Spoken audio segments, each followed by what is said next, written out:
Boa noite. Se me permitem, vou primeiramente fazer uma nota introdutória e depois irei ao que nos traz aqui.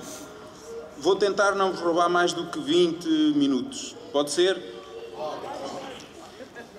Como se disse, ou não se disse, mas digo eu, sou geógrafo. Sou da escola do professor Orlando Ribeiro. Os meus mestres foram discípulos dele e ensinaram-me uma regra básica, que é, quando um geógrafo chega a um lugar, deve responder primeiro à seguinte pergunta: onde estou? Onde estou? Estou no meio de um grupo de cidadãos que ousou propor aos seus concidadãos uma possibilidade de poder criar e apresentar ao país um novo modelo de governação local. No final do dia 29, será possível dizer-se que nas Caldas da Rainha, um grupo de cidadãos desviou-se do majestoso ateleiro da politiquice partidária, apresentando um plano de trabalho para trabalhar exclusivamente com e para os cidadãos. Onde estou? Estou no meio de cidadãos, sinto-me bem aqui. Obrigado por estarem também aqui. E, Teresa Serrenho, obrigado por ter desafiado a minha consciência de um modo que hoje não poderia estar noutro sítio, senão aqui. Obrigado.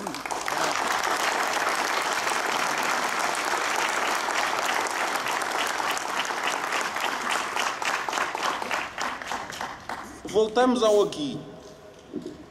A geografia humana de um território, de uma cidade, de uma praça, de um largo como este, não se faz só de presente. Faz-se de várias camadas que o tempo vai acumulando. Esta grande possibilidade de, mais uma vez, porque as Caldas já o fez várias vezes, apresentar ao país um caminho diferente, encontra-se com este largo de uma maneira muito curiosa. E eu vou pedir que descontem este tempo, vou contar esta história dos 20 minutos. Já os estou a enganar, estão a ver?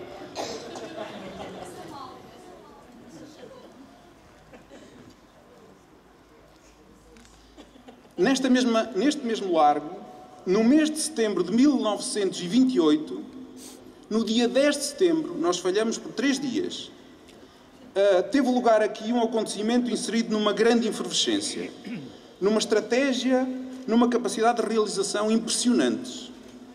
Um grupo de cidadãos, tendo à cabeça António Montes, tinha-se mobilizado para elevar a vila à cidade, 3 anos antes. Tinha projetado a cidade para a região.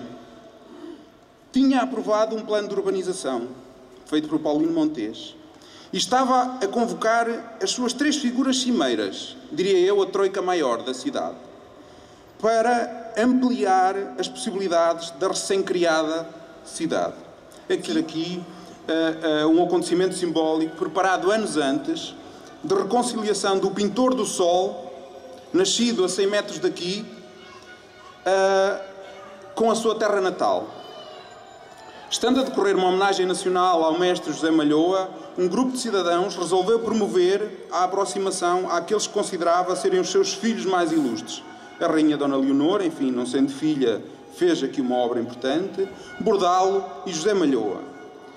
Nesse setembro, aqui neste largo, veio José Malhoa receber a homenagem que lhe prepararam e descerrar um monumento erigido ali, ao fundo, com um busto dele. Esses cidadãos tinham um propósito e tinham capacidade de trabalho e, como se verá, tinham sonhos. No dia seguinte teve lugar um almoço na Foz do Arelho. Também falhamos que fizemos o almoço hoje. Malhoa assistiu a esse almoço, que, segundo dizem, nunca mais conseguiu tirar da memória. Sobre esse almoço, diz António Montes: fim da refeição, quando o sol se afogava nas águas azuis da lagoa, segredaram ao ouvido de Malhoa a ideia de levantar um museu de arte com o seu nome. O mestre sorriu, contou anedotas, aconselhou a desistência. Mas a pessoa que lhe confiava o segredo, António Montes, teimou e venceu. Com estratégia, capacidade e método de trabalho é possível atingir propósitos e resolver problemas. Já agora, diga-se que o museu só viria a ser inaugurado 6 anos depois, 12 anos depois, no edifício que hoje conhecemos. Uma das razões da demora foi porque António Montejo andou ocupado com a resolução de um grande problema desses tempos. Nesse caso, o resultado não foi tão bom.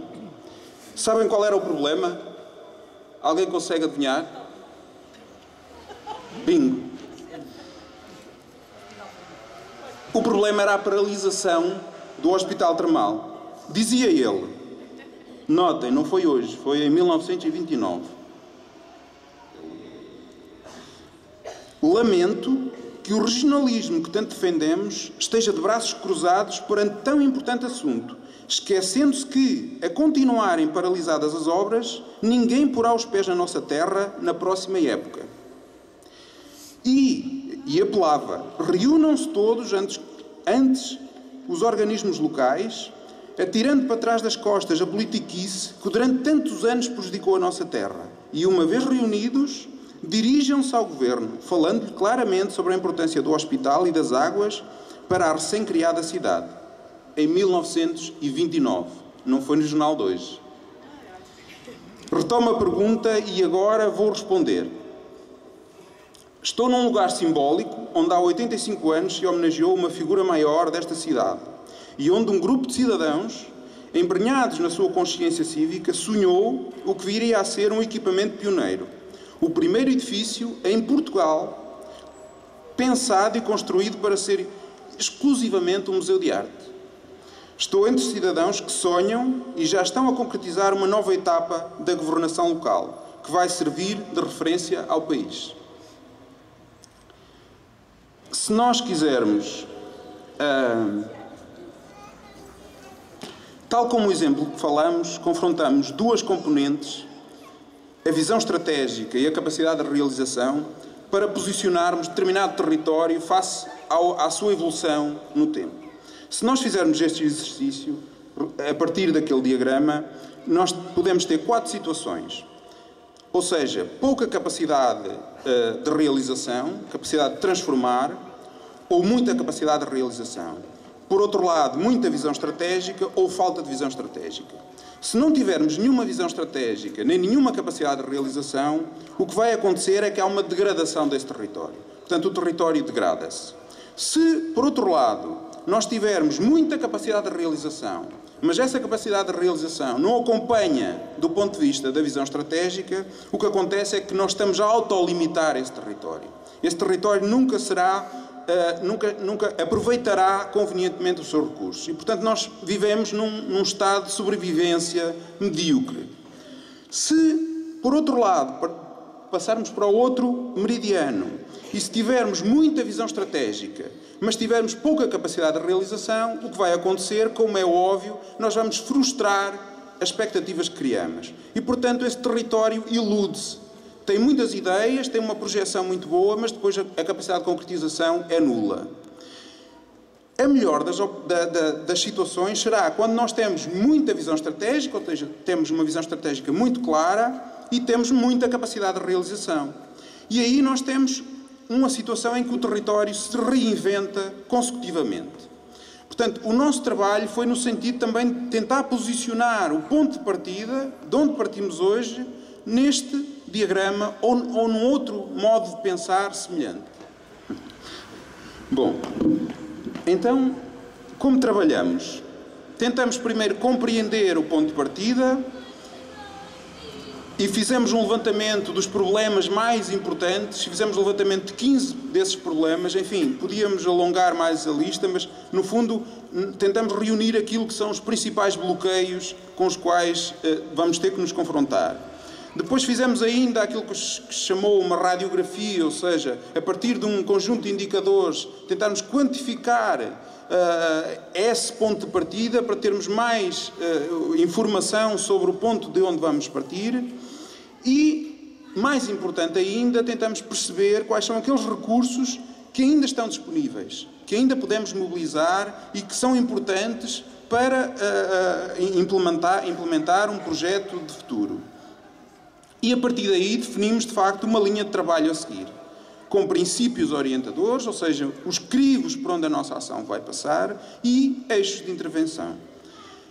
Enfim, no final ainda fizemos uma versão resumida, digamos assim, para que possa ser mais facilmente depois lido e compreendido este plano de trabalho.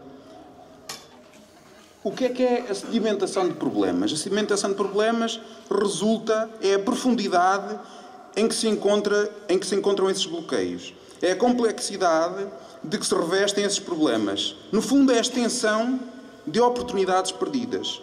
É o esforço que temos que fazer para mobilizar essas variáveis pesadas. É o volume de trabalho, em última instância, que temos de fazer para resolver esses bloqueios. E vamos dar alguns exemplos.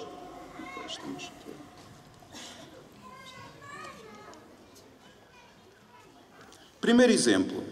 O facto de se ter centrado uma atuação no betão e no alcatrão como elementos dominantes da construção do espaço urbano, muitas vezes sem urbanidade, é um desses exemplos. Quem tiver mais curiosidade depois de ir ler o programa, vai ver de que modo é que oportunidades foram coartadas pelo facto de se ter seguido uma opção desta natureza.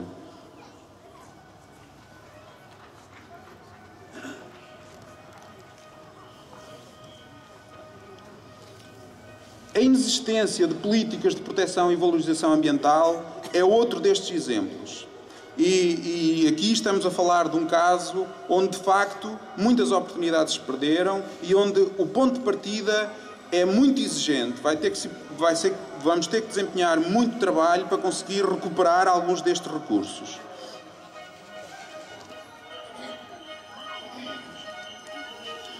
O desaproveitamento dos fundos comunitários merece também atenção e vejam depois com mais cuidado no documento que vai ser disponibilizado como as oportunidades que se perderam durante estes longos anos, desde 89 que existem fundos comunitários, e de que modo é que se poderia ter transformado o território, de que modo é que se podia ter hoje já estar numa outra fase, por exemplo, nos processos de reabilitação urbana, e que não estamos, porque de facto foi muito tempo perdido.